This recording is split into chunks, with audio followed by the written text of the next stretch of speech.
Ou je dis même qu'il n'est pas esclave du possible. Vous savez, désirer l'impossible a été un des slogans des 68. Et je crois qu'à celui-là, il faut être fidèle. Voilà ce que vous écrivez dans le dernier paragraphe de votre essai. Le philosophe que je suis doit ici dire quelque chose qui a été répété depuis Platon, quelque chose de très simple. Il dit qu'il faut vivre une idée et qu'avec cette conviction commence ce qui mérite d'être appelé la vraie politique. Et avec elle, ce que j'ai nommé la vraie vie.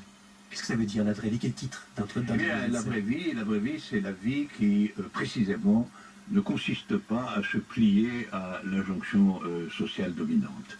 C'est-à-dire la vie qui n'est pas en réalité entièrement astreinte à occuper une place qui a été préparée pour vous ou que vous désirez parce que c'est une place noble dans la société telle qu'elle est.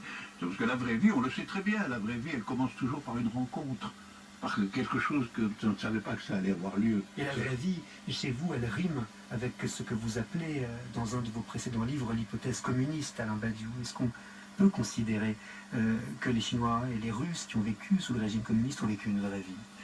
C'est une question piège. C'était pas exactement comme ça que je posais la question. Je pense que les révolutionnaires bolcheviques de 1917 ou les soldats de l'armée rouge chinoise étaient dans une expérience qui était celle de la vraie vie. Malheureusement, ils ont été ensuite confrontés à un tout autre problème, qui est qu'est-ce que c'est que le nouvel État? Qu'est-ce que c'est que la nouvelle société? Oui. Et là, effectivement, la vraie vie peut se changer, peut se métamorphoser en la restauration d'un ordre qui, finalement, repose la question de qu'est-ce que, dans cet ordre, peut être la vraie vie. Par conséquent, à certains moments, face aux dérives, pour ne peut-être pas dire autre chose, des régimes communistes, vous avez pu remettre en question votre hypothèse?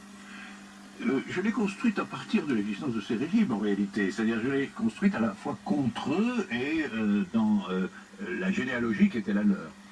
Vous savez, je pense que nous devons, sur beaucoup de problèmes, revenir aux années 1840 du 19e siècle, c'est-à-dire au moment de cette fermentation extraordinaire des idées politiques, des hypothèses de type communiste, à l'époque de Marx, mais aussi de Fourier, des révolutions de 48, des révolutions ouvrières de l'époque.